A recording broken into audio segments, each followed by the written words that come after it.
still get the gun. Damn!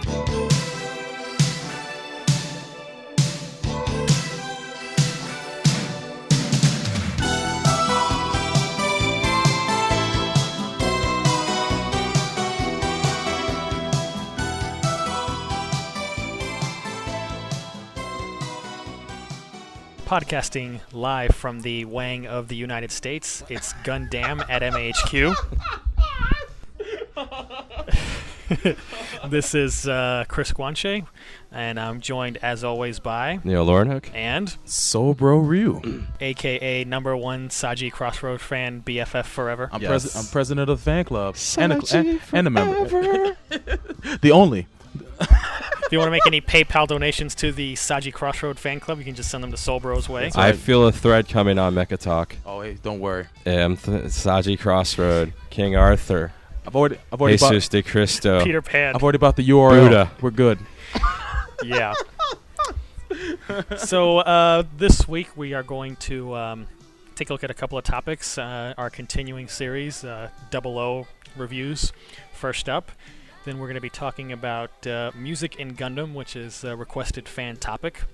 And then later on we're going to be looking at the roles of women in mecha shows. And since some fans have requested this, some mention of super robot shows, since we've mostly been focusing on reels until now, and we'll be moving into supers more as time progresses.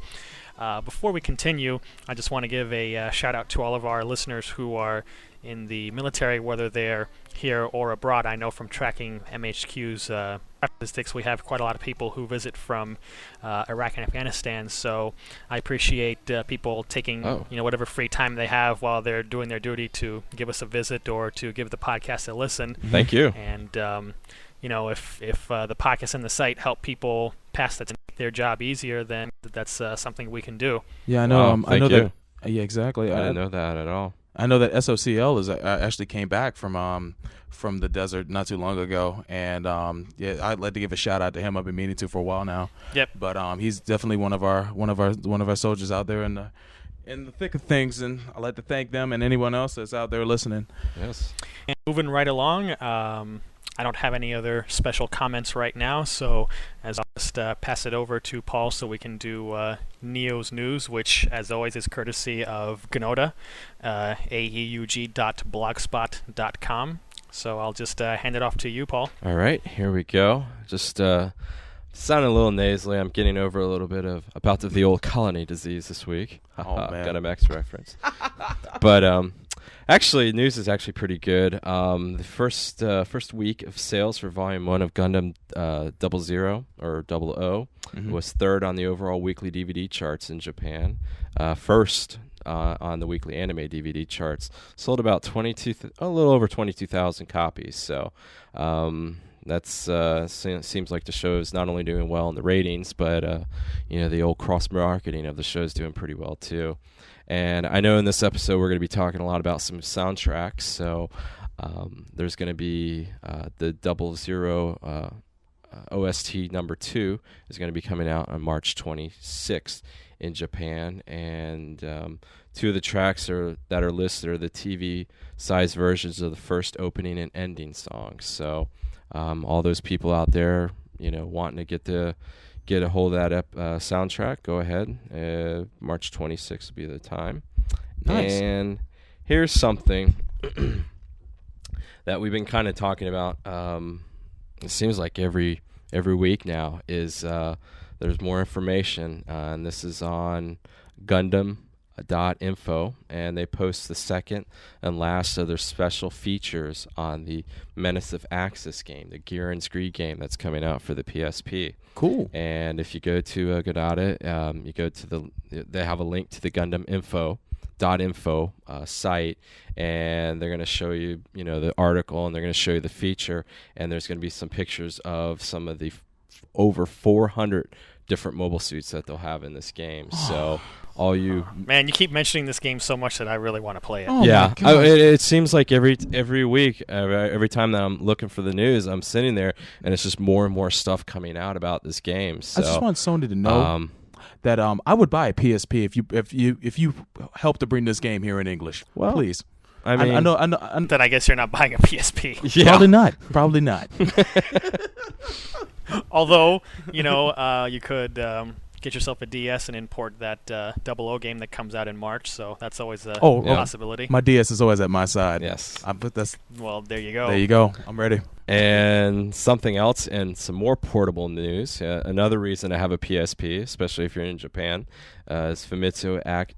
They announced that the Super Robot Wars A portable is coming in for the PSP.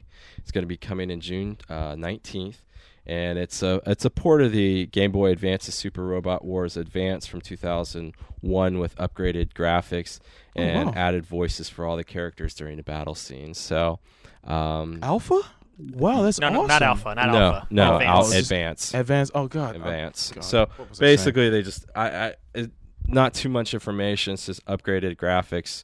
Doesn't say if they redid everything but they also added voices, which is a nice little thing here. Cool. Yeah, I think it's pretty much just a quick port because if I remember correctly, it's coming out in June 19th. So they also ported Super Robot Wars Advance to cell phones. So this is not something that's new. I mean, probably it's new the fact that there's some updated graphics here and voices, which I'm sure probably aren't on the cell phone version, but I wouldn't expect that much of a difference. Kind of like the Final Fantasy ports for 1 and 2 on PSP, only slightly updated versions from the GBA. So not as grainy. Yeah, not as grainy. So I wouldn't expect a massive power up in graphics, but it is certainly interesting that there's character voices now. And that brings us to the going back to the well segment of the news. Bandai Entertainment, actually Anime on DVD reports that Bandai Entertainment for April, they're going to be releasing the Mobile Suit Gundam Seed Destiny Final Plus. Oof, that was a mouthful. Really? For $24.98. That's actually released on tax day, April 15th, 2008. What better way to spend your tax money than on Destiny? Yeah, you get your return, you get a recycled ending. And this is the really going to the well part there is and on April Fool's, this is actually funny, April 1st or April Fool's Day, they're going to be releasing as part of their Anime Legends edition, Mobile Suit Zeta Gundam Collection 1. It's going to be about 625 minutes. That would roughly translate about the first 25 episodes. 25 episodes. So yeah. Basically they're taking that 6-disc thing that they did a couple years ago and putting it in 2. Wow. Okay. Pretty much. But and this is and some more video news. If you go to HappyNet Online, they actually have a streaming commercial of the Shar's Counterattack Blu-ray release. Wow, that's cool. I took a look at it, and it looked pretty good. I mean, considering it's on Windows Media Player, I don't have a high-definition monitor for my computer, so. But anybody that wants to check that out, just go to HappyNet Online or go to Ganada, and there's a link going towards it. Lastly, got a little G Festival 2000 news. I guess celebrating the 2008. 2008. I'm sorry. Why did I go back in 8 years all of a sudden? Way to go, Marty McFly. Yeah. Wait a second. Yeah. Trying to relate. I talked about Final Plus. I'm all concocted now, right? But okay, if you say so. The G Festival 2008. They were celebrating the DVD release of Gundam 00, and it took place in Osaka on the 26th, and in Shinjuku, Tokyo, on the 27th. And about 2,000 people were selected to attend from some request forms and different anime and manga publications, including Gundam Ace and New Type. And this is what's funny. This is, I guess, where everybody's getting the parallels with 00 and Gundam Wing. Is it was noted that many female fans were present, though there were a mix of men and women, young and old. So wow. If you go to Game Watch, they have their coverage there. They have pictures showing the events and just showing all the cool things there. But lastly, and this is for Soul Bro. Oh, thank you. It has been confirmed, Soul Bro, what's up? That an artist named Taja will be doing an insert song for Mobile Suit Gundam 00. Mm-hmm. The song is entitled Love Today. Right. And it is a single described as a fleeting love song for particular two characters. Who? Lock-On and Setsuna. Oh. And this is coming out on March 26th, No. so you need to circle your calendar. Oh, I will. Go ahead. It is not only the man, the myth, the legend, Saji Crossroad, Dope. and King Arthur. King Arthur, and man. his concubine, Luis. Wait, is a song for those two? There is going to be, it has been confirmed that there's going to be an insert song called Love Today for those two. And that's gonna be the theme of the third season. No, it's an No, insert No, song. just an No, insert Insert song. song. It's an insert song. song. Oh, Yeah, yeah, that's right. The song, Yeah. like one of those character theme songs you find Yeah. on like those Yeah. albums. You know, I never could stand those albums. Then again, I don't speak But- Japanese, so it's like, well, But, But this hey, is Saji Crossroad. it is though. Sa- I might make the There's a exception. first time for I everything. might make the exception, man. I'm so all March ears. 26th. I'll mark my calendar. So that's a big day. And there should be soaring trumpets for the King Arthur myth. Yeah, that's right, man. I will fly to Japan with Excalibur and pick it up. There you go. You do that. So I guess this must confirm your suspicions about him Hey, man. in the show, because I He's a don't know why romantic they would dude. do What this. can I say? So You'll get that but, ring up. Sorry. that's sorry, Louise. that's the news, and like always, all our news is courtesy of Ganada. And we'll be right back with our first segment. You're listening to Gundam at MAHQ.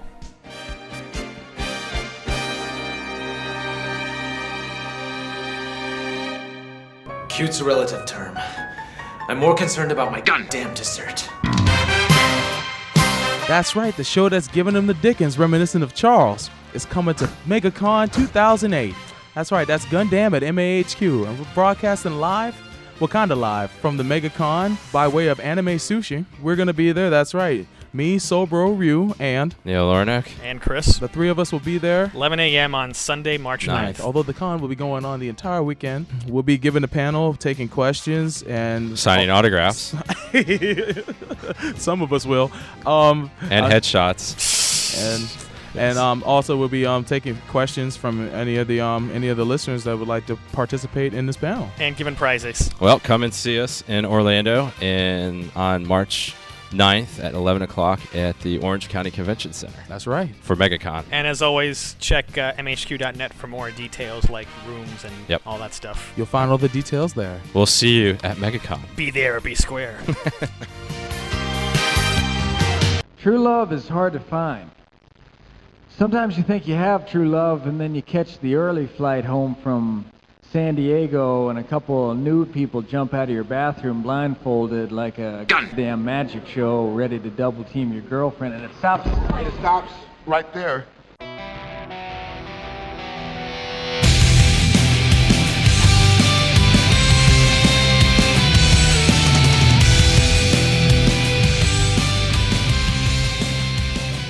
You're listening to the show that's doper than Pfizer. That's right, it's Gundam at MAHQ. And in this segment, we're going to be talking about the latest episodes of Gundam 00, episodes 13 through 16. There's been a lot of developments in these episodes as well. Well, when hasn't there been? But a lot of things have happened. I'm still riveted, and we're still enjoying the show personally, and I believe our other hosts here are digging it as well. But getting into the first episode 13, that is Return of a Saint, and this is a continuation of the crisis with the Ajistan, where one of the leaders in Ajistan is kidnapped. Was it Masood? Yeah, Masood. he was like kind of the opposite religious leader of Marino. So The guy who serves he plays I guess devil's advocate, I guess, but in a sense, Sort of. Yeah. sort of. But he's still cool people. But he gets kidnapped, and he Celestial Being motivates, configures a plan or creates a plan in order to rescue him. And I really enjoyed that episode, especially for one thing, when my man Lock-On gets behind a real sniper rifle and starts bucking those guys. Wait a second. Your man Lock-On? Well, I have. no, he can't be your man. Oh, okay, my Your boy, man is Saji Crossroad. my boy, Lock-On. I'm gonna run out of titles, but my boy Lock-On gets behind the sniper rifle and starts capping those guys. When what's his name? Wong Long. Yeah. The Han Long. Hong Han Long. Long. Thank you. When Hong Long, yeah. he goes in there like Kato from what's it? The Green Hornet. The Green Hornet. Green Hornet. And gets up in their behinds. And I knew that guy was bad, but I didn't realize how bad he was until you finally get to see him in action with that really weak mask. But but that was Worst Gundam mask ever. That's what I'm saying. But at least he had one. Yeah. About time we had a mask. But that was a really cool scene, and I didn't expect that Lock-On would actually reveal that he really was a sniper. But I guess that makes sense. Yeah. And it makes you wonder how long he's been doing that. Probably way back when he was in Ireland during his earlier years. But yeah, what did you guys think about that episode? Well, I mean, it was basically the conclusion of that whole little like story arc thing with Ajistan, and what is it? It's everything returning back to normal. Then we get Setsuna is in the desert doing some advanced scouting and actually meets up with Graham and Billy, which I thought was kind of an interesting exchange there, especially when. Yeah, because you can tell that Graham knew exactly who he was talking to. That was an awesome scene, too. Oh, my God. Just accidentally dropping all this information, and Billy's like, what the hell are you doing? Yeah. He's like, oops, slip of the tongue. Yeah, it was kind of strange. I mean, it was a really good scene because I didn't know what was going to go on, and I thought it was actually kind of interesting the way they kind of wrapped it up there, where they just kind of let him go, and it seemed very intentional. I like Setsuna innocent, like, oh, I'm just a little boy who came to see the battle, with this like all gentle voice. Yes. Yet he's holding a gun behind his back. with a Gundam about 1,000 feet from him or something like that. Under Yeah. Mirror Mirage under Predator cloaking. That's cloaking right. or whatever. But it was pretty interesting. I thought one of the other powerful things, and it brings up once again brings that real life sense in it, is when the I guess she was like the chambermaid or whatever, and Marina's court comes in and brandishes a weapon on her, and basically Marina's guards they drop her with no thought, extreme prejudice. But that was actually, and I liked it. It seems like in every episode still that they kind of keep that real world sense of this is Gundam, this is this is in the future, these are futuristic ideas, but a lot of the stuff that we have to deal with is still going on in these times, and it makes the show a lot more compelling. So I thought that was one of the more powerful parts of that episode. What about you, Chris? Any thoughts on the episode? Personally, I liked the scene where Setsuna, he's bringing Masood back to the palace, and he's got no weapons, and he's just slowly walking over, even under gunfire. And like I said in my review, I think it gives Celestial Beings some good PR, because it shows them as being something more than just this mysterious group that intervenes in war. Yeah. That they could be credible peacemakers, and I think that. When these Union pilots wanted to open fire, and Graham's like, no way, if you do that, the world will turn against us. He could tell exactly what was going on. Celestial Being was on a good face for the world to help garner some more support, so I think that worked out well for them. Also, I think this episode sort of wraps up the first arc of the show, and has finished laying all the groundwork for the stuff that's to come now with the new arc that we just are in the middle of. So with that note, what do you guys think of episode 14? Oh, episode 14? Well, that was the one with Dawn of Determination. Dawn of Determination. Yeah, it was actually that's the one where wasn't Louise's mother leaves finally, right? Yeah. Yeah. Finally. And and they have the little me, Mrs. Robinson. Mrs. Robinson is out the door. And then Louise is doing nothing but crying the whole episode, and yeah, I know. I don't like Louise. I didn't like her from jump, but that's just me. I know a lot of people like her, but you know what? Well, that's cool. I don't, and I can deal with your boy Saji being a total spineless worm, but every single line of dialogue she has just annoys me more and more. That I think I just hate. She's the character I hate the most in the show, and the way she acts 14 and 15 doesn't do anything to help her image. Not at No, all. not at all. She's the typical. She's just so spoiled and just crying for no reason. And Setsuna, correctly points out, like, hey, it's not like your mom's dead. Right. There's a dick move she does in a later episode, but I'll get to that. But I like I like how we start finding out that what the heck is Saji's sister's name? Kinue. oh, we got Kinue. Kinue. Yeah. How they start discussing about some of the work that she's been doing about the scientists, and how you start finding out like all these scientists have been disappearing for like the last 200 years, and that puts a lot of that starts to put a lot more mystery in the whole thing about what's going on with Celestial Being and what is really going on there, especially with development of the Gundams and the power plants, and how long this whole type of emergence of celestial beings been in planning. So I mean that heightened everything up there. I think should give some special mention to Billy Mm-hmm. Yeah. for going after Sumeragi and using national security secrets to try to get some ass. Yes. That's original. I will second that. Yeah, I forgot about that. That was kind of Too bad he has no idea what he's getting into. yeah. Well, he knew her from way back, but maybe he knew her when she was much different. Yeah, he knew her, but he he has no idea that she's with Celestial Being, and Yeah. he's telling her all these things that shouldn't, God, And then I guess which even she says. yeah. I swear to God, if Graham meets her, he'll probably psychically pick that up too, just like everything else. That man's freaking there. If Setsuna can vanish like Batman, then I think freaking what's his name? Graham is he's got the intellect of Bruce Wayne. I just don't get it.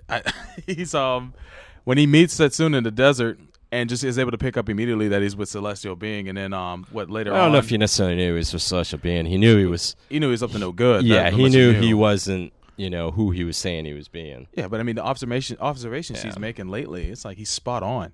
Yeah. And just like with the whole in episode 13 again, when Setsuna makes the march through the courtyard to take back take Masood back to the place, everybody else wants to confront him, and it's like, no, you didn't. We're screwed. Yeah. Which makes perfect sense. I think I should point out that calling Graham Bruce Wayne is a first, since so far everyone is insistent on calling him a Char. A Char. That's it. That's when he puts on the mask. Then again, he's got the blonde hair, and he's an ace of some sort, so he already fits part of it. Hey. And He's not a Char. He's of course not. Let's make that very clear, since everyone keeps trying to make these forced comparisons. No, Graham, he is not a Char. A Char. yeah, he's no, not at all. But in this one, we actually get to see the Union creates that task force. That Overflags. Yeah, the overflags. That he's. I guess Graham is the leader of it. I would imagine. He is. He is. He is, and I think it's pretty interesting. This Dick Joshua that shows up. Yep. And he's telling Graham's like, he's like, hey, you better watch out or you'll get shot in the back by your commander. Yeah. What? That was a nice little. It's like, did he get that promotion by killing another superior officer? It's like, what is this guy talking about?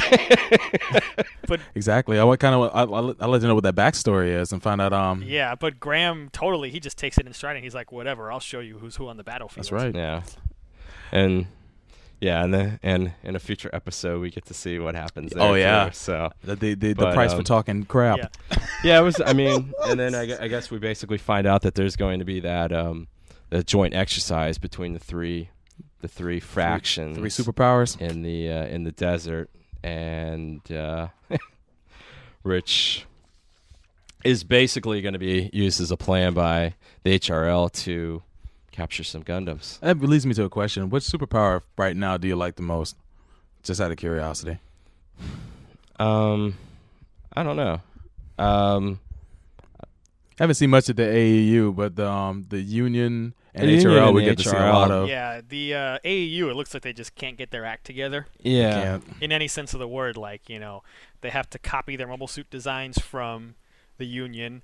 They're the ones who are furthest behind in Yep. building their orbital elevator. But they're the ones that are dead set on being the leaders, being ahead of the space race, if they can be. Yeah, but they're the ones who are in like third, though.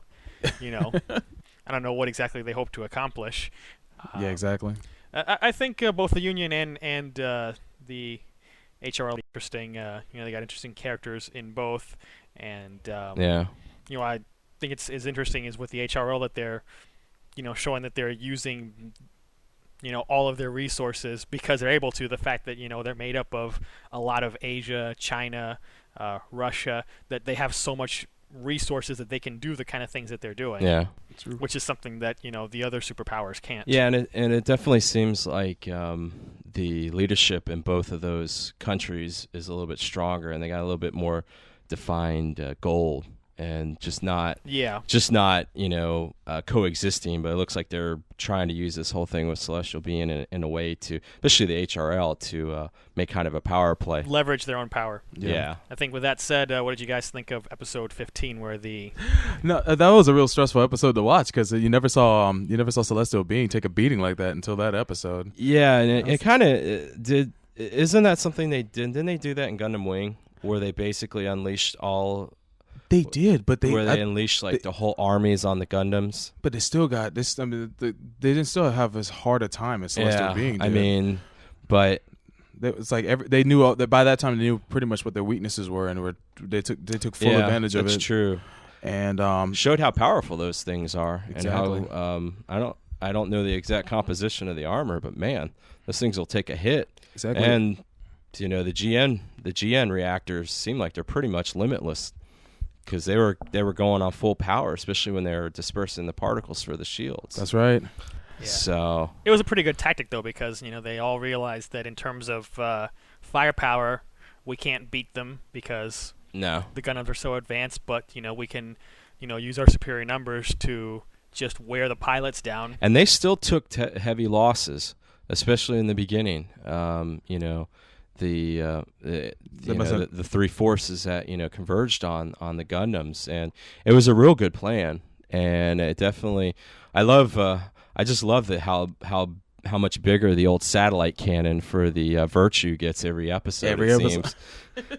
And the damage it can do. I mean, my God, though, when they switch to the one plan and he sits there and he has to do he just mows everybody down. It's like, wow, how much bigger can this thing get? But I like the fact that you got to clearly see who the rivals are for each of the Gundam pilots in this episode. Yeah. I was just going to mention that. What do you think of that, of the rivalries they set up? Like Patrick and Tierra, it's like the odd couple were those two, and then there's Soma and Alleluia. And then there's of course there's Ali and Ali and then Graham and Lock-On. Yeah. And I was like, that's really cool. Which is going to be probably the most interesting one. Mm-hmm. Because they probably have a lot in common. Not really fighting style wise. But I think Lock-On can't fight melee, and that's what Graham wants to do. Yeah. I think that's probably the best. I'm just talking about as personal character, personality wise. Lock-On's laid back and Graham's kind of straightforward, but I think they probably have similar beginnings in a sense. Maybe just turbulent. That'll background. be the most interesting fight though, because their styles are so varied. And I mean, that'll probably be the most interesting. He'll probably be the one pilot that develops the most. Graham the show. or no Lock-On? Lock-On of the Gundam Meisters. Out of the four, he's the one. He has to. Yeah. We should mention, since we brought it up before, how Joshua got punked. Yeah. He tried to rush in and steal the show, and he got punked by a freaking beam pistol. He's like, what? I didn't see that. Boom. That was it was so you could foreshadow it so well, but it was so funny to watch. I didn't think it was going to be the following episode though. I thought he was going to just he saw it totally as soon as they showed up and the dude's going. I'm like, that's the same dude that was going against Graham. Talking he's going to get some. That's going to be the first casualty of the Overflag Squadron. And it was. Yep. But and what'd you think of? I was kind of annoyed. In the Hallelujah versus Soma. Yeah. It seemed pretty short, and the cameo by Hallelujah seemed like even more pointless. Mm-hmm. Like he's like, hey, I want to know your name so I can kill you. That's a good name to kill. And then as soon as she flies away, he's like, yeah, whatever, I'm bored. Back to you, Hallelujah. Yeah. It's like, oh man, I wanted to see Hallelujah just come out and start, just going crazy on everybody and just blowing everything away. And he's like, yeah, whatever, I'm bored. I'm out of here. Yeah, I don't know what's going on there. I know that they're kind of probably pacing that back for a really that's probably going to be a nice 1 episode battle there. Well, I would say. they did touch upon. Like I said, my prediction, he's the first one that goes out of the of 4, the Gundam Meisters. I think yeah. he'd be the last, honestly, because of Yeah. his disposition and Last one will be through. Lock On. Really? That's Setsuna. And what'd you think of? What'd you guys think of the return of Patrick, or some people call him Team Rocket? Oh man, I call him I like him. I call him the Dan Hibiki of mech pilots. Oh, I mean, Oya G. It's good. It's good to have that kind of over the top character in here. That's not too cheesy. I like that they make him over the top and way too over exuberant, but it's not cheesy. He's the loser nemesis, man. And Yeah. but he fits the role well. Oh yeah. Well, he managed to actually do something in 15, Yeah. although that gets undone immediately in the next episode. And I think my last thought on 15, pretty interesting, the final scene with Setsuna, where he's just flying away, and then he gets attacked by Ali and the Agrissa. Yeah. And the totally expected, electrocute the Gundam pilot scene happens. Oh yes. And Because you got to have that in like every series where some like big jumps and electrocutes the Gundam, and the Gundam pilot's like, ah! Thank you, Makuve. Thank you. yeah. Yeah. But I thought it's interesting how, Setsuna's thinking to himself, like, am I going to die without ever having accomplished anything? And he starts Yeah. thinking about the old Gundam again, and then in his moment of desperation, yet another Gundam appears to save his life. Although this Exactly. time it's a pretty different situation with the Gundam Thrones. And I guess that goes into episode 16 There we go. with the Trinity. Yeah, because that was a definite cliffhanger in 15. I'm like, wait a second, because at first I didn't know, and they kind of make it where you automatically think it's the O Gundam, but man, talk about change of plans. I wasn't really expecting that, to be honest with you. I wasn't expecting the pilot to be female either.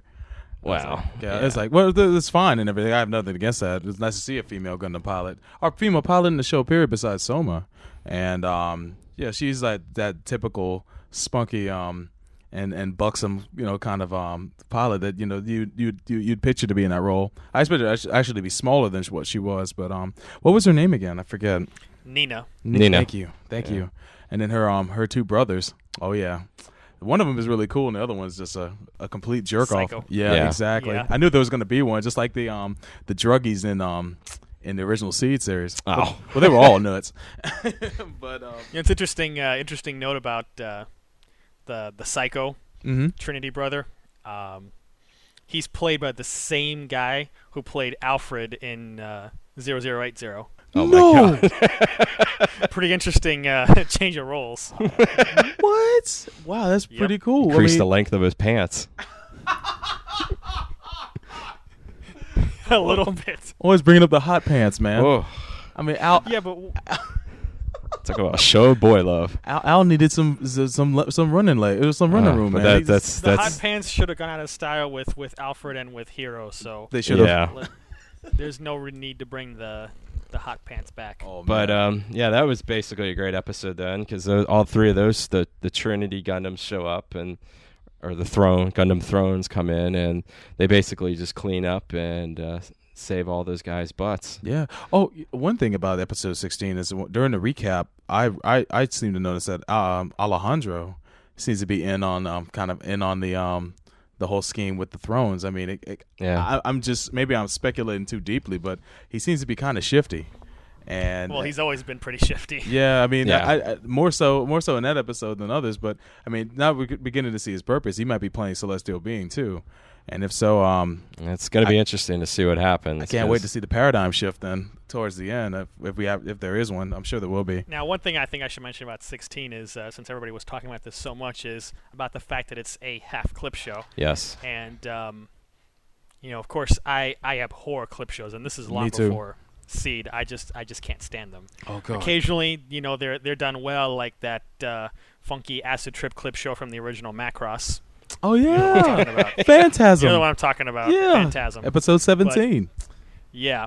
But I think this episode well because even though clips are being shown, there's a lot of new information that's being revealed, like Yeah. the fact that this group of observers had considered a motion to expel Setsuna because he revealed himself and put himself in danger. Yep. And given how secretive Celestial Being is, I think expulsion probably means bullet to the back of the head. Probably Pretty much, so. yeah. I think so too. Not just here's a pink slip and severance pay. Yeah.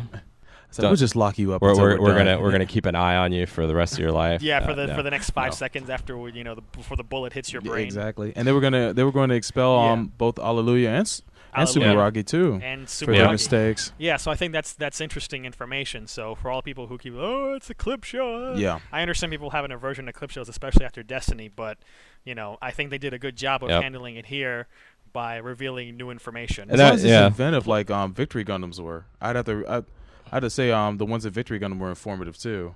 And that's like I think that's the last Gundam series that had a clip show that was actually not your average clip show, as far as from my recollection. But Well, G had a half clip show too. Yep. that's true. That's true. Yep. I forgot G came afterwards. That's But- right. But So basically, I guess what the Thrones is, I'm almost kind of getting the impression that they're kind of like the enforcers of Celestial Being. Like they try to they're there to keep the Meisters in line.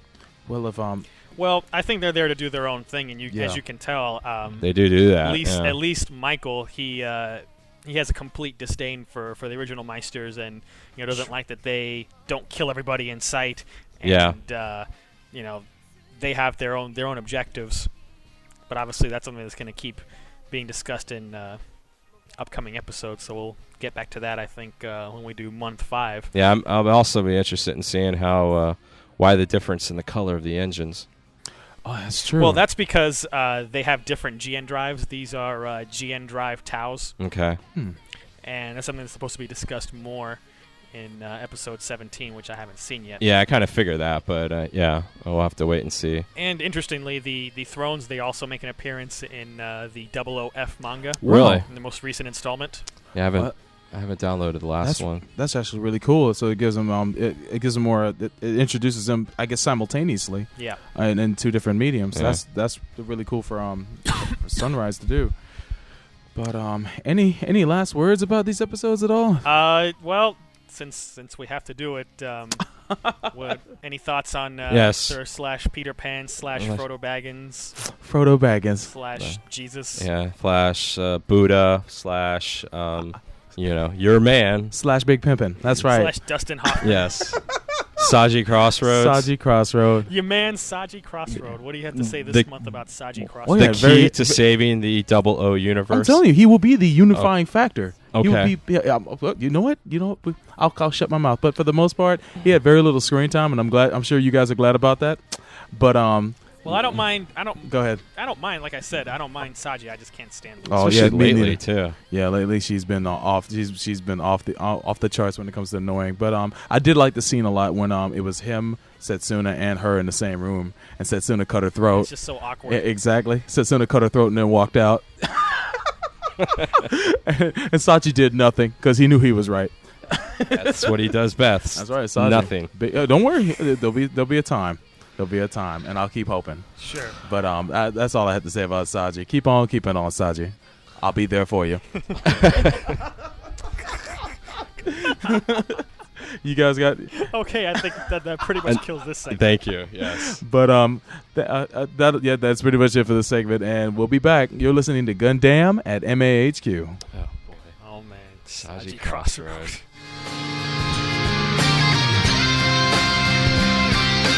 Don't talk down to me like I'm a kid. I totally dig being on my own. Plus, I can eat all the pizza I want. Didn't I tell you for years to go easy on the pizza? And don't tell me that's all you're eating every day. God, you're pathetic, you know that? Please don't talk to me like you're my mom. You're not the maternal. That's enough. Look, you better explain this. I don't give a damn about your personal life. Start talking. We're jumping onto white base! Ah! Jumping onto white base! Ah! We're jumping onto white base! Ah! Jumping onto white base! Ah! We're jumping onto white base! Base! Base! Jumping onto white base! Base! Base! We're jumping onto white base! Base! Base!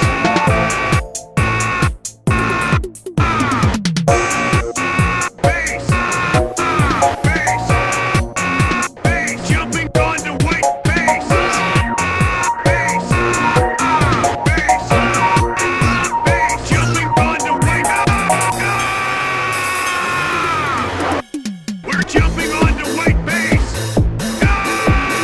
Jumping onto white base. We're jumping onto white base. Jumping onto white base. We're taking onto white base. Jumping onto white base. We're jumping onto white base.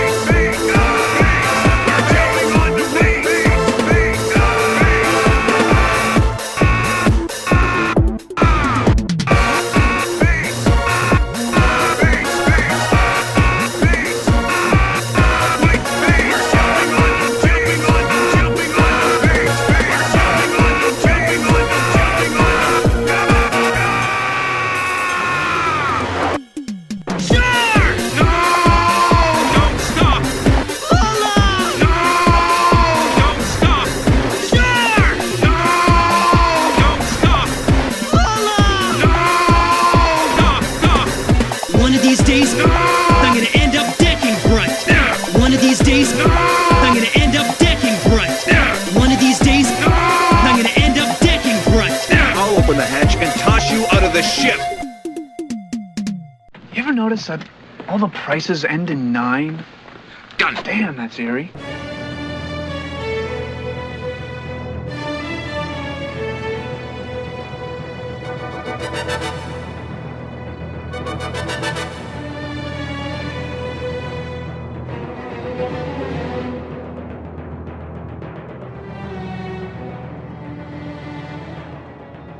Welcome back to Gundam at MAHQ. This is one of your hosts, Neo, and we're going to be in this segment. We're going to be bringing back one of the submissions or one of the segments of the show that we haven't actually visited in a while, and that's addressing a fan topic that we found that somebody had posted on the Mecha forums at MAHQ. So.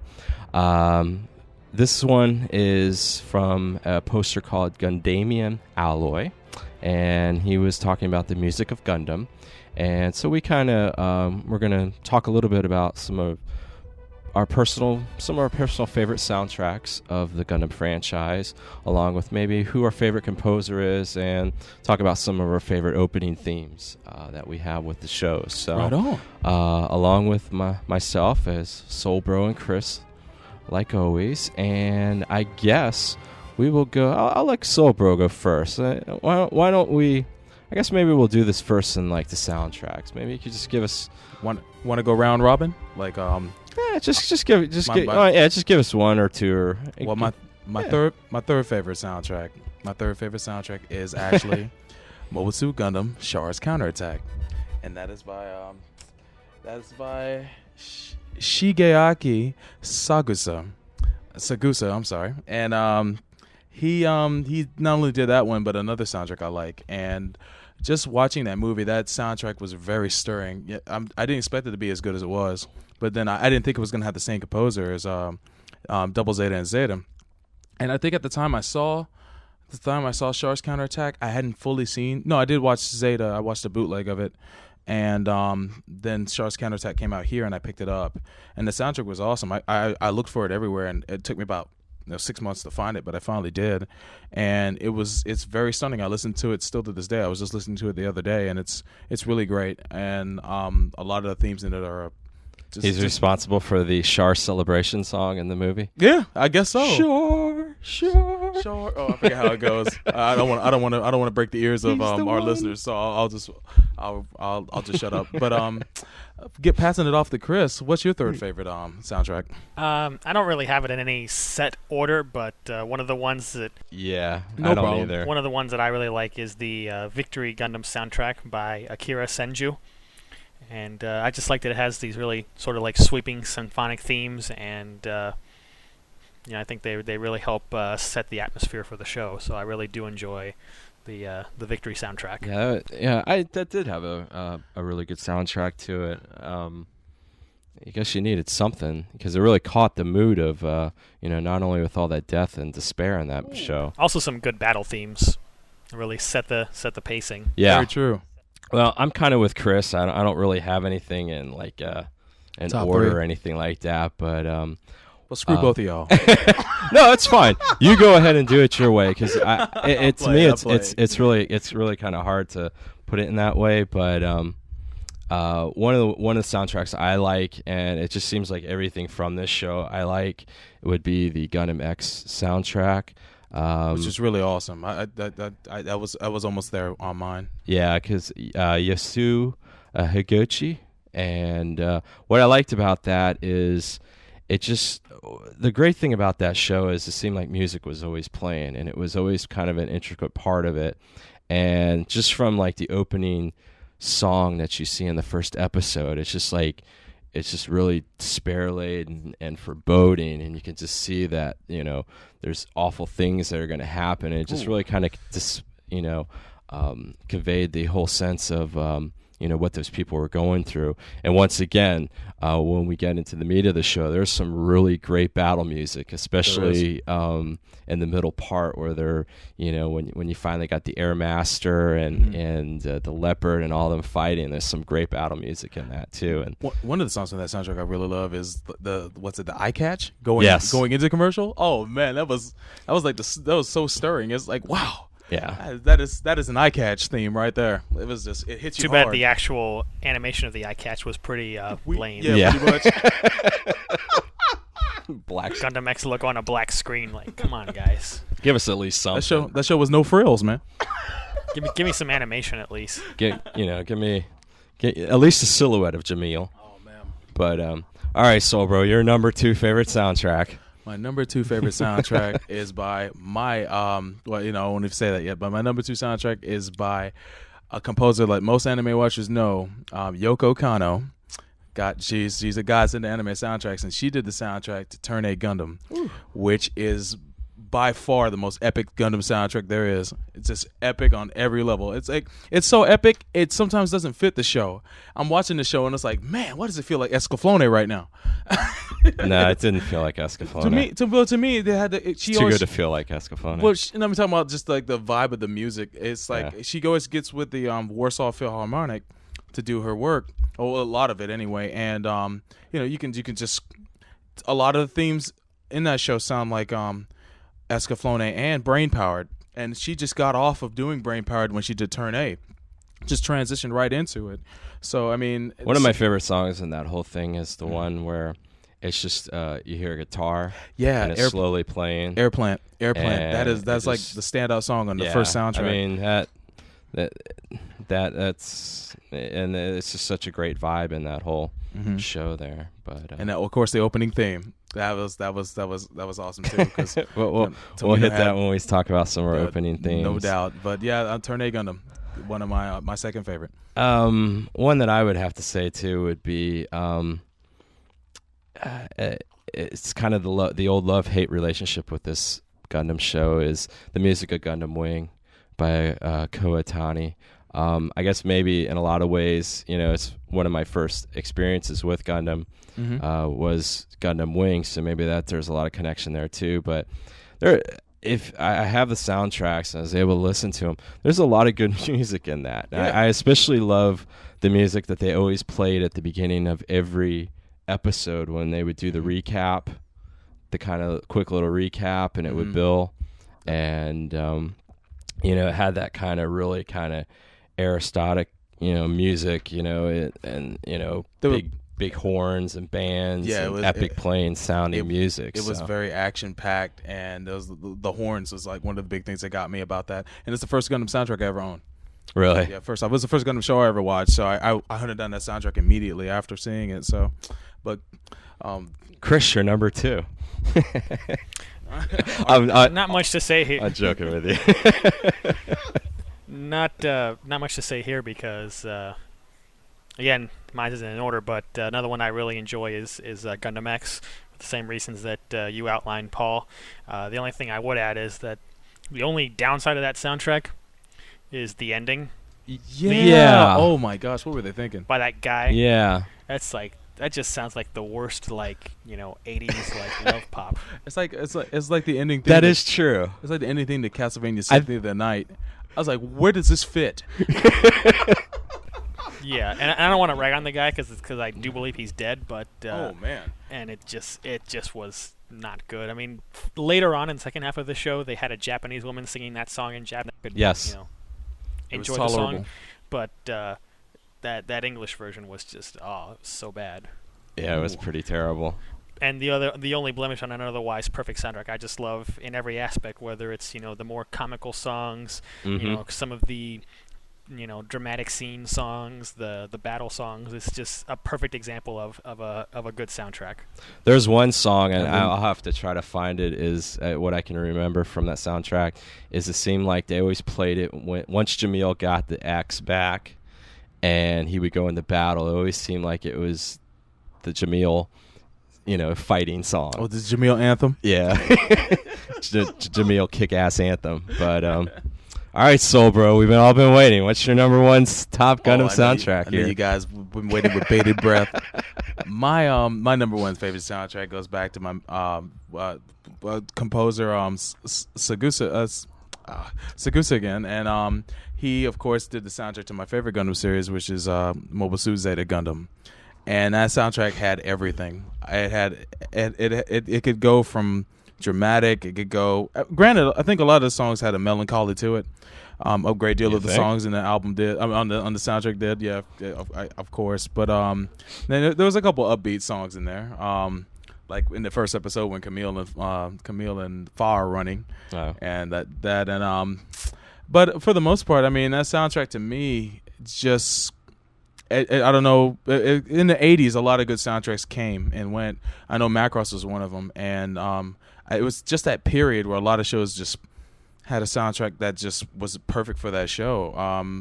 Well, the thing I always thought was good about that soundtrack was you not only saw what was going on, you could sense it from that soundtrack. Remember when anybody died, they'd play that blaring horn track. Oh, they get Zeta Gundam death music. It's like, it's like, it's like, oh my God! You heard that building up. You heard that song building up. You're like, oh, that guy's cash. When I play cash is chips in. Exactly. When I play the game on the PlayStation and I die and that song comes on, it's like, how fitting. I did. Yeah. But not to hog the mic, Chris. What would be another one of your favorite soundtracks? This is pretty tough, so I'm going to cheat and mention a couple simultaneously. Go for it. Definitely Zeta. That's one of my most listened to soundtracks. Another would be Turn A. It's really varied. I mean, you listen to some of those songs, and it doesn't sound like you're listening to an anime soundtrack. An anime soundtrack. It sounds like you could be listening to like a bluegrass album. Yeah. Or you can listen to something operatic. One particular favorite of mine is on the third soundtrack, a song called Position X. Yes. It's just this booming orchestral track, and I just tie that so closely to the show. Yeah. Also, honorable mentions. Definitely, I'd have to say the soundtrack for Wing. Yes. Great soundtrack. Pretty varied, and also probably the best parts of these two shows, the soundtracks for Seed and Destiny. Yeah, I agree. Those I actually do frequently listen to those soundtracks, and they're definitely the highlight of the show. And even stuff like that evil operatic theme that Shin gets later in Destiny. That's all great stuff. On top of that same composer did the soundtracks to the Big O, and I love that soundtrack to death for that show right there.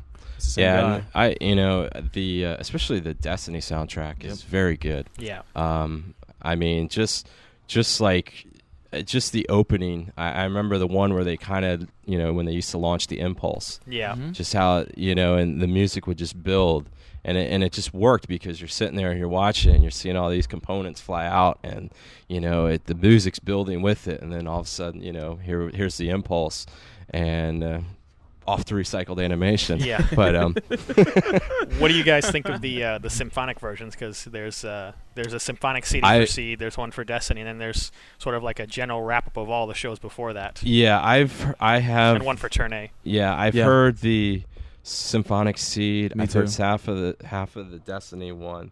The symphonic ones are great. I really like the take that they take in, the course that they took in a lot of the songs, where the song's still identifiable, but they added, the songs are so strong that, they were able to go into orchestra music, and it didn't sound cheesy or forced at all. I mean, it was like you could actually see people going in and viewing this with an orchestra, without not knowing that it was from a Gundam show. But another honorable mention is 8th MS Team.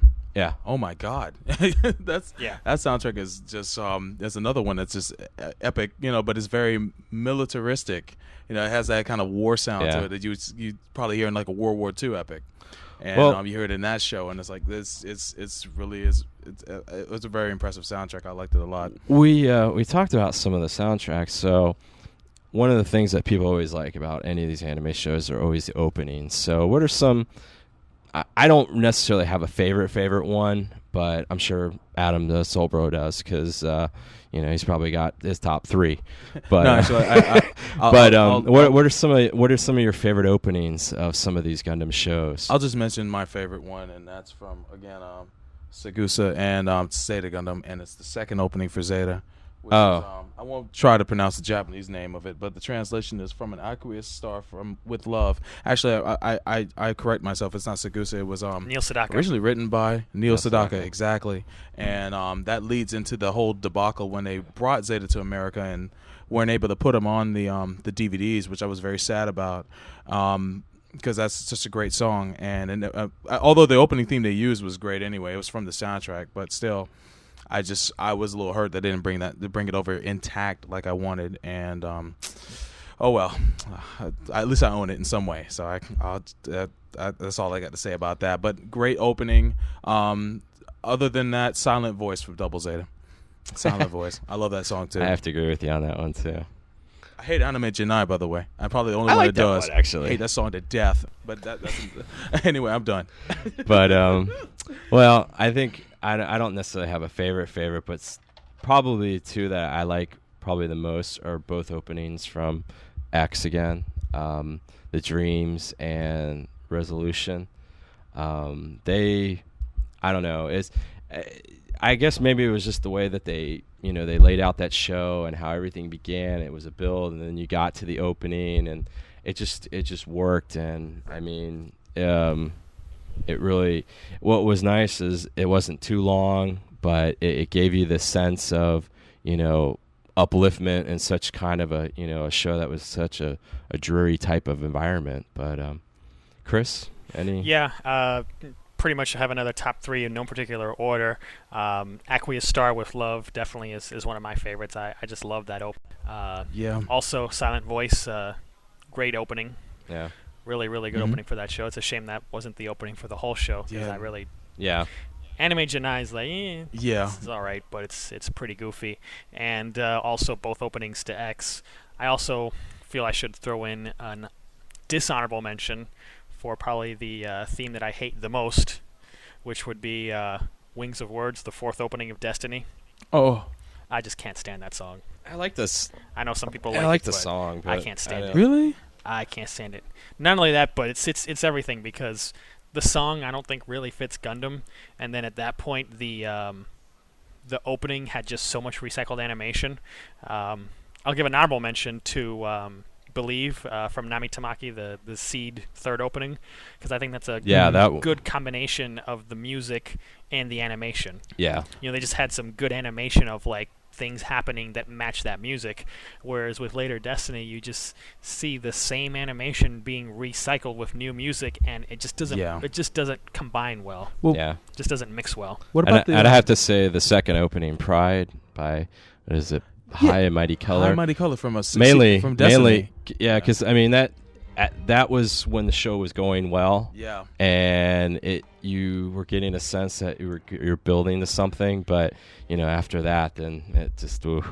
But I enjoyed watching that opening, because when I saw that, it was like filling me with anticipation, only to get dashed horribly. Oh man! And I'd have to give a nice honorable mention to Tobey Gundam, the original opening, because it shows everybody pirouetting Bright Noah. Put your hands up. Put your hands up, everybody.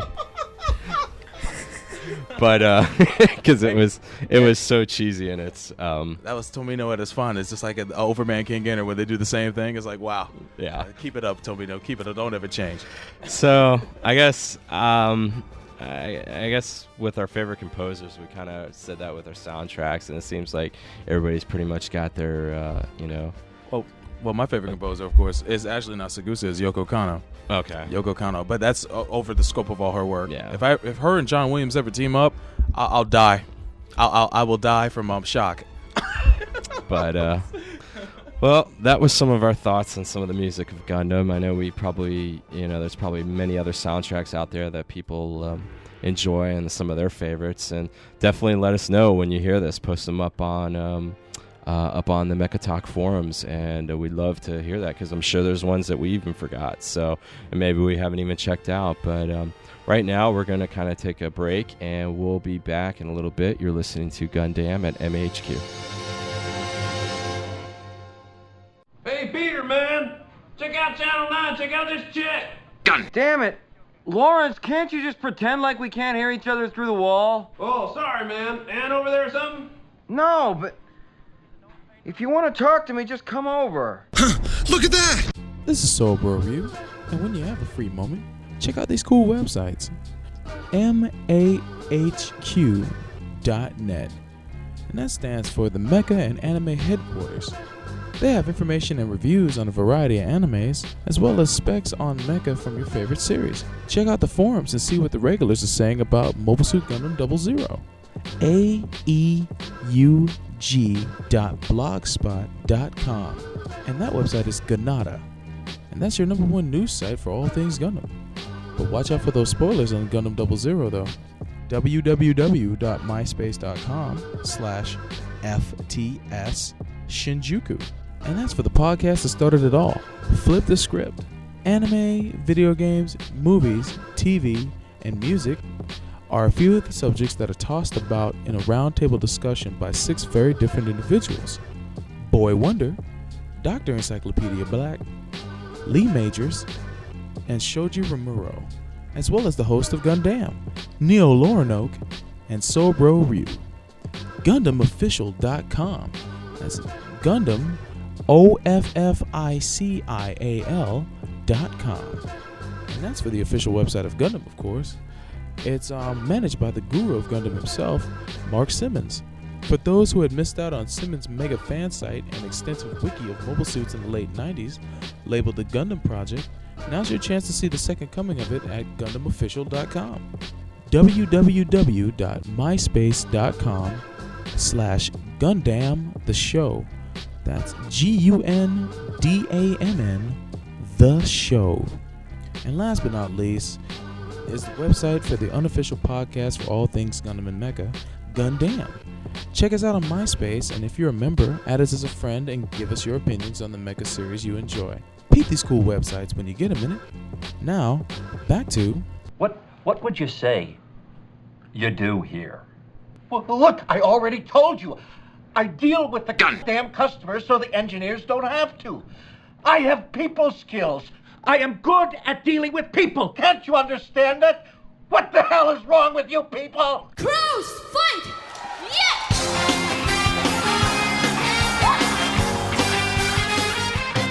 Hey everybody, welcome back to Gundam at MAHQ. And this time we're going to look at women in Mecha series for this segment. It was sort of inspired way back from a discussion in episode 2 about comment about the lack of women as leading roles in Mecha shows, and I've been wanting to do this topic since I came on the show, but it just kept getting pushed back since we had so many other great things to discuss, but now it finally gets its opportunity. So I'm going to mention just a couple of, we're going to look at some of these Mecha shows, and going to give a brief mention to Gunbuster and Diebuster since it's so well known. I don't think we really need to talk about that too much. You guys have any comments on either of these shows? Not really. Not anything that would be too informative. I need to watch Gunbuster again. I haven't seen it in years, but yeah, that's a standout example of a show that features women as mech pilots, I'd have to say. Yeah, I mean, there's not much that we can say. Most people have seen it, so I'm going to focus more on some less known stuff. Another one from the 80s, Dangayo, which had the Super, and it had 4 jet planes that combined into a super robot, and 3 of those jets were piloted by women. So, what do you guys think about that show? That show was awesome. Yeah, it was. As like the only guy that was in the group was treated like kind of treated like crap, but yeah, but it's funny to see it was a role reversal basically up until like his other personality would kick in, but before that the women ran the show easily, and that was nice to see. He was also kind of lame since like his superpower was like running fast. Yeah. That's right. It's like, okay, you're the Flash without a costume. No, I mean it was actually kind of nice because seeing it it was an older show, so I mean there were such male dominated shows back then. It was kind of nice to see that, especially in the robot genre. Any robot show, it's like mostly they know the audience is going to be guys, so they always want to make the main character a guy. So it was nice to see them taking strides back then like that. Yeah, another show that has a lot of women that aired pretty recently back in 2006. Soko no Strain. You guys ever see that show? No, never saw it. I hadn't checked that one out, but I've heard the name though. Pretty interesting little show. It's your typical interstellar war, and you got this girl Sarah Weirich who she adores her older brother who's gone off to be in the military, and it kind of has this concept, same thing as in like Ender's Game and Voices of a Distant Star, where people go into like light speed travel, and for them, they only feel like they've been gone a few weeks, but in real space, like decades have passed. Right. Wow. So she decides to become a pilot so she can be with her brother because their parents are dead. And what's really great about this show is it starts off, you have this presumed cast that all gets killed in the first episode, and she's the only one who survives. What? This mysterious pilot who is from their side and one of like their advanced mecha kills like both of her best friends as well as this dude who has a crush on her. Wow. Like, wow. And then at the shocking revelation that this like mysterious traitor ace is her brother. Imagine that. What? Yeah. So what's interesting is that she she changes her name. She goes under an alias, and she becomes one of the grunt pilots because she was piloting this mecha called the Strain that the mecha is controlled and it's like combined with the DNA of the pilot, and then the crappy grunts don't do that, and basically like if your Strain gets destroyed, it's gone forever. Wow. And you can't. Of course, they find a way for her to pilot one, but she goes undercover as a grunt pilot and trying to track down her brother and find out why he, betrayed their side and killed all her friends. So, pretty interesting show up until like the last 3 episodes because it's only 13 episodes and the story is wrapped up way too fast, and it's really kind of disappointing. It's one of those shows like it really should have been like 26 episodes because there's so much left unexplained. But most of the pilots are women is pretty interesting. So I think that's definitely worth checking out. Another pretty recent show, Dan Kuga Nova, which aired last year. Did you guys check that out? Or I saw a few episodes of it. Never saw it. I saw bits and pieces of the original Dan Cougar, which was half the cast was like women, half the pilots were women, and the other 2 were men.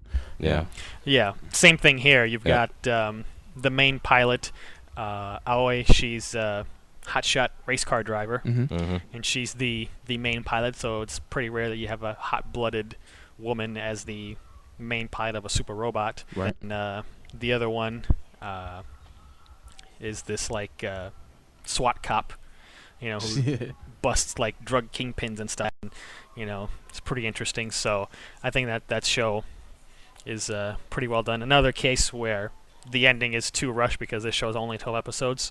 But it's a pretty interesting show while it lasts, and it's good to see a super robot show where the women are in control and the men are, sort of not there. And it's this long-running joke in the show that the presumed like hot-blooded male lead, who's a bum, his mecha is the foot when they're combined into Dan Kuga Nova, and doesn't get to do anything. So he convinces like the mechanic to give him some weapons so that he has something to do when they combine, because for the rest of the time he's just the foot while everybody else is doing their things. So it's like, man, this guy's a bum. Really? Literally, he's a bum. Yeah. This Mecha. Yes, he's actually homeless. Wow, and he becomes a pilot? Yes, he's chosen as a pilot, and then the Desperate further times. indignation of that is that he's the foot. Yeah. Nice. And doesn't get to do anything. Oh my god. Oh, He gets the kick. Well, Every once in a while. Not, left foot, right foot. not even then. Oh damn. Another recent show that had women, but I've never seen much of it, is Jinky Extend. Have you guys ever read the manga or seen that show? I've heard of it, but I've No. never seen it. I see a lot about it, and It's out here. I always kind of want to check it out, but I don't know. I just haven't. I don't know. Yeah, to jump on that. But- There's a lot of anime I need to watch. That's for sure. But Nah, but why do you think real quick that some of these are only like about 13, 12 episodes? Do you think it's because they're just trying to see if they're going to be successes or not? Because it just seems like with that type, with the lady cast, it would, it seems like they kind of give them a short string there. yeah, for the most part. Yeah, I really don't know. I mean, this is 13 episodes is pretty common for shows, and Yeah. maybe they just don't think that the show is bankable at a full 26, so they just do Yeah. the 13. But definitely it does hurt, like in these cases of Soko no Strain and Yeah. Dankuga, that they only had 12 or 13 episodes to work with, and you watch the first few episodes and they feel like they're going to be 26 episodes, Yeah. but then they suddenly end. So it definitely does hurt the storyline that they have to cram so much into the end. True. Yeah, I mean, I know that Japan's such a male-dominated society, but I kind of find that funny. It was kind of like the common thread I always kind of see in a lot of these, a lot of these shows with women as the main, and even in just like, any type of like science fiction, mecha related like that. But that's cool. Sorry, just was kind of no, just kind of thinking your thoughts about that. I'm thinking about that. And I always kind of thought about that, why it was like that. But continue. Sorry. I'm pretty much limited to shows that I've seen. Is there any other examples you guys can think of shows that focus on women? There's two I can think of that are on the opposite ends. They're kind of polar, and the second one you probably argue with me with. But the first one, of course, is Pat Labor. I've only seen like maybe the first 6 episodes, and that was way back when I was in high school. Yeah. But the main character, of course, is a female. I mean, Yeah. She joins the police force, and she gets the hang of using a pad labor, which is the mobile suit or the mobile police that they use in order to cut down on any kind of mecha related crime. And it was just neat to see a show that was pretty down to earth, and at the same time, featured a female character as the lead in a show that you would probably normally see, a male lead. Although most of her supporting cast were male, she was like the still the main character. Yeah. And that's a show I really need to see more of. The other show where a woman had a role in a mech show, but she was the lead character, although she wasn't a pilot, was Escaflowne. And granted, most people argue that's not a mech show or whatnot, but I mean, granted, she was still the focus. Aggressive. All the pilots in the show were male, but it was to me, it was kind of a turn the genre on its head. Because it feels like the first mech show I can think of where it actually appealed to both guys and girls watching the show. That's true. And the main character, it's sort of like Shoujo Mecha. Yeah, exactly. But granted, although she wasn't the pilot, she was the lead character, and the story followed her. Yeah. And of course, that's a good example. Yeah, that's a good example. But I mean, and before we continue with that, because I want to bring up another example related to that, just a word on Pat Labor. What I think works about that show is that Noa Izumi, she's sort of this lovable girl next door, tomboy kind of character, and she's not like the fan service character. She's just girl next door practically. And there's other strong women in that show. You have Kanuka Clancy, the half Japanese cop from New York, who likes to spit out lots of English and doesn't take crap from anybody. So she's a good another good female character. So those and since they're cops, doing their thing, keeping the law in order, and you don't usually see shows about cops anyway, and you don't see women being the lead role in cop shows, so that makes them stand out. But you mentioned Escaflowne, so it's the whole shoujo mecha. Of course, we'd be remiss if we didn't mention Ray Earth. That's very true. Yeah, that's true. The whole first season of that show throws me off because I don't think there's any robots in the first season of the show, but the second, that's all about. No, there are in there. They do get them later on because, as you guys know, the show's structured like an RPG game. So they start off with like the crappy weapons, and they have to keep upgrading when they fight the bosses, and then eventually, they level up to the point where they get, their mechas. They get their own little guy Malefs. It's great. No, but I mean, they've even been involved in I think some of the handheld Super Robot Wars too. From what I remember reading, I was like they've even been in those games too. So it's like wow, that's how I found out they even had robots. I was like, what the heck is Imaginary Rare doing in an SRW game? And it's like I looked it up. It's like they get robots. It's like oh my god, no way. And now it sits on my shelf. My girlfriend has it, but I need to sit down and watch that too since it's now mech related. Wow. I would have never known a clamshell would be. Yeah, I never got around to seeing the second season, so I have to check out. I will say I don't think I've ever finished the Sega it Saturn either. game was badass. That's enough out of me. I'm sorry. Any other examples you guys can think of? The only other one that I still get confused on if it is or not, and I like the show, and I hadn't seen it in a while, is Bubblegum Crisis. Yeah. Because they got kind of the exoskeletons. The power suits? The power suits. So, I mean, to me, it's kind of mech related, but there were some kind of one where mecha it in was like, Mm-hmm.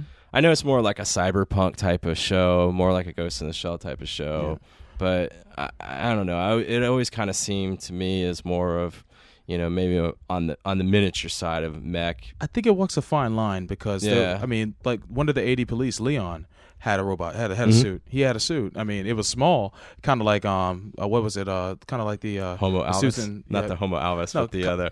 What was the suits in Voltomes? It's kind of about the same size, but a lot more of him was exposed. But it was a robot nonetheless, and he piloted it. But I mean, it's kind of like a riot gear. Yeah, I think that's definitely worth mentioning, and of course, Ghost in the Shell definitely does have mecha, so we should probably mention that one. And of course, Motoko Kusanagi, no one can mess with her. Not at all. No. That's the baddest woman in anime, bar none. Do you know? Is there anything that on your radar, or anything like that you've heard that's coming out that might be a little bit more, with some more lady pilots in it, or lady pilots? Let's see here. There's a new mecha show soon called Line Barrels of Iron that's based on a manga. Mm-hmm. I don't know too much about it other than the anime version, other than the character designs are by Hisashi Hirai, who did Seed and Destiny and Heroic Age and all these other shows. Yeah, so it's got that. Generally, I don't think we're going to see too many shows mecha shows where women are the main characters because mecha is a male-driven genre. I do have an honorable mention, Fafnir. Yeah, I was just thinking of that too, because the women in Fafnir had like equal time. Yeah, and they was pretty much split up half and half with those pilots. Shoko was like the one that Shoko stole the show. Yeah, well, she was the one that showed like all those pissant mobile suit pilots that never want to fly what to do in a real battle. There you go. Go out like a G. Blow yourself up. She manned up and got out there, boy. Yeah, it's take like that, Shinji Ikari. But yeah, no. That you know what? In that one, because heck, the best one of the best pilot was what's her face, Maya. Yeah, when she started becoming the sniper, and she was put on the bench for so long. Yeah, not knowing that she could actually do it, and then when she found out, she turned out to be one of the best pilots they would have had. Yeah, that one they were pretty much equal, and it didn't. There was, it didn't really seem like there was any, division towards the end there with Kazuki. I mean, he was so above everybody, it didn't matter. But when it came to all the other pilots, and that was one too that was amazing to me, where the girl pilots died just as bad as the as the male pilots. A lot of times you don't see that happen as much in a lot of these shows. But save for Gundam. Well, I think Gundam's still lacking. I think Gundam still has to a note to Sunrise. Yeah. If you're listening, we do want to see a Gundam series with a female lead. I mean, a main female lead. If we can get one, please. And not Luna Maria Hawk. Yeah. No. Oh, what are you ragging on Luna Maria for? But like I said, given that mecha shows for the most part, especially Gundam, are targeted at teenage boys, that's why the TV shows always have teenage boys as the stars. So which unless makes sense. that demographic massively changes, I don't think we're going to see females, as leads anytime soon. Obviously, Gundam has had plenty of important supporting females, which of course we talked about in the past. But I don't think we'll be seeing a female star. That's true, but I mean, what about when Gundam Wing was on? That had a huge female audience. Yeah, and it did, as did Seed in Japan. Yeah. But I mean, since they're gonna have multiple pilots, why not make at least one of them a girl? I don't know. It would be nice to see. Maybe not as a main lead, since like 00 doesn't have really a main lead, save for Setsuna, and sometimes he's such in the background you can't really he's not really the lead for that episode. But someone who's like part of the ensemble that's a pilot. That's what I'd like to see. Now we got one finally.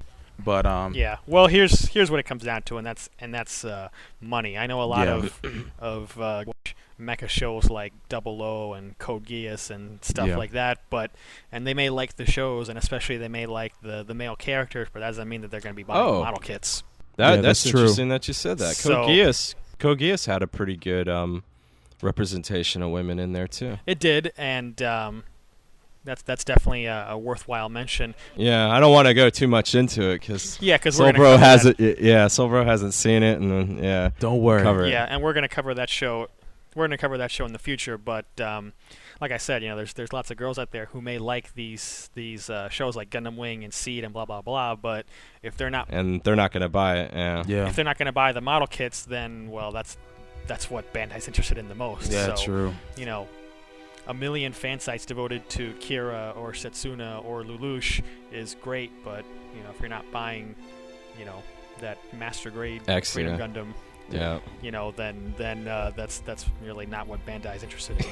So I think that's the thing. So that's not to say that there aren't female plomo builders, because there's plenty of them, but it's not the overwhelming audience. Yeah. The vast majority are men, and I know some female model builders who are very experienced. So no knock against them, but they're the minority. Definitely. It's like they're like the Apple market share compared to Microsoft. That's true. Yep. You raised a very good point there. And once again, it is a society that is still pretty dominated by men. Now, ladies listening, we're not chauvinists. No, not at all.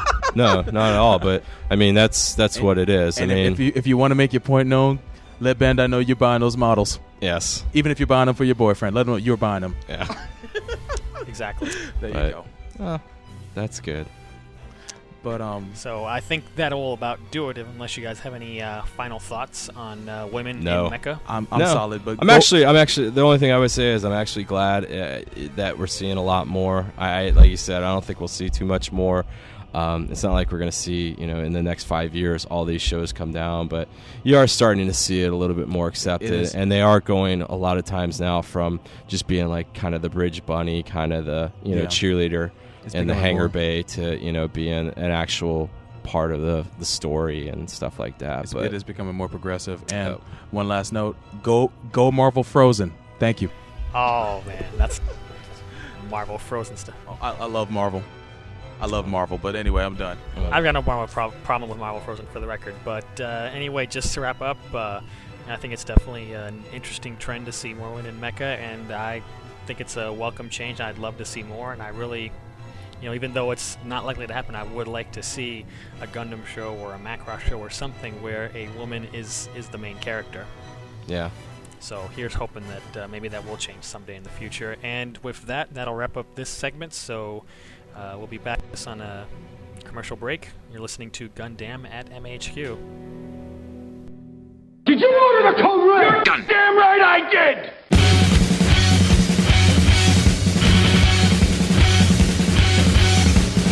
Everyone, so that we may forge our own path and establish a government for the refugees, I ask you, lend me your great strength just a little longer. When we've succeeded, I will then be able to join my father, Sion.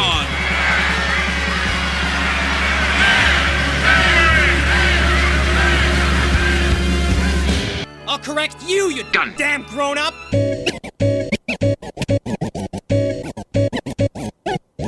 And thank you, everybody, for listening to the 9th episode of Gundam at MAHQ. This episode, we talked, we had our monthly recap of episodes 13, 14, 15, and 16, a Mobile Suit 00. And then we spoke about Women in Mecha series, talking about some series that are out there that have women as their main characters, a large part of the cast being largely female. And our last topic was going back to some of our listener submitted topics that we get off of Mecha Talk at MAHQ. And that is some of the music of Gundam, where we talk about some of our personal favorite soundtracks, composers, and some of the great openings of the Gundam series. So, as always, if you have any questions or comments, just get us on the Mecha Talk forums at MAHQ, and the show can be downloaded on iTunes. Mm-hmm. And if there is anything else out there, Chris Solbro, before we go. Well, the email, of course, is gundammahq@gmail.com. And then you also have, you can go to the MySpace site also, which is myspace.com/Gundam, the show. And, of course, mahq.net is the home of Gundam at MAHQ. And you can find the Mecha Talk forums at mechatalk.net. And outside of that, anything else to add, Chris? I would just say keep watching. In the near future, the next few episodes will have some special things, so keep your eyes peeled for that, and we'll make those announcements when the time is right. And keep up with the topic posts too. We're trying to incorporate those a little bit more, but we have so much to talk about that sometimes it's hard. But that's true. But keep coming up with a lot of those good ideas, because the one that we talked about today was a good topic, and that was actually courtesy of one of our listeners, Gundanium Alloyed. That's right. So, and I also like to add that the Shore topic is coming soon, so ready yourselves. It's going to be heated. Are we going to discuss that one 3 times faster? Oh, yes, we will. Okay. It'll be a 2-minute segment. Okay. Or you could just speed up our voices so that we're at, like, chipmunk sound. Oh, man. We ought to. All right. Well, if that's everything, this is Neil Lornock along with Solbro and Chris. We're going to be signing off, and we'll see you guys in about 2 weeks with episode 10. Catch you later. So it's true. Todd Guinness has died. Yes. He was a valuable battler. Perhaps out of courtesy to him, I should spare his village, Boston or whatever. It's the least I can do to honor his service to our cause. Gundam! At MAHQ is a Shinjuku station and MAHQ production. Wish I had someone to come and take me home like you. What the happened to you, man? Your ass used to be beautiful.